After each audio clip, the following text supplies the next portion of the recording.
మీరు పాలసీ విధానం మీరు ఈ పాలసీ చేశారు, వచ్చాక మేము రద్దులు చేస్తాం. ఇప్పుడు ఉదాహరణకి మొన్న నాకు నిన్న కూడా ఆయన వారికి శుభాకాంక్షలు తెలియజేశాను, పుట్టినరోజు శుభాకాంక్షలు.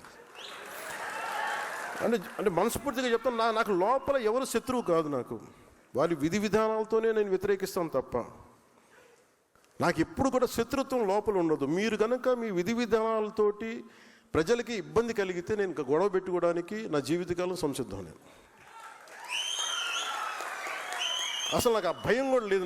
నాకు ఆ భయం కానీ లేదు. మనం ఏదన్నా జరిగితే బహుశా ఇలా జరిగితే ఆ భయాలు ఉండవు.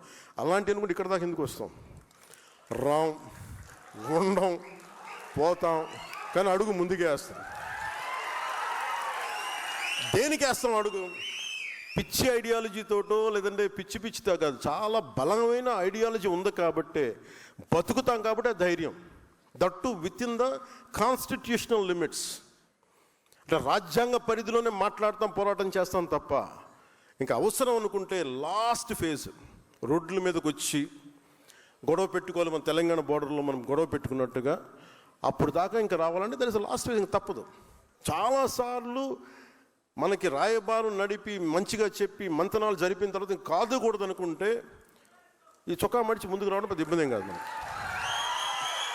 అంటే ఎందుకంటే that is a last option. అది ఆఖరి అస్త్రం. అది ఆఖరి అస్త్రం వరకు నువ్వు కూర్చొని ఎంత సయోధ్యతోటి ఎంత సముచితంగా మాట్లాడతావో అన్న దాని మీద నీ స్థాయి ఉంటుంది.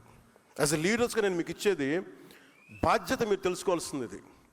మీరు గొడవ పెట్టుకోమని నేను ఎప్పుడు చెప్పట్లేదు రోడ్ల మీద, కానీ మీరు ఆర్గ్యుమెంట్ చేయండి, డిబేట్ చేయండి with in the framework of proper language, అందరికీ ఆమోదయోగ్యమైన భాష.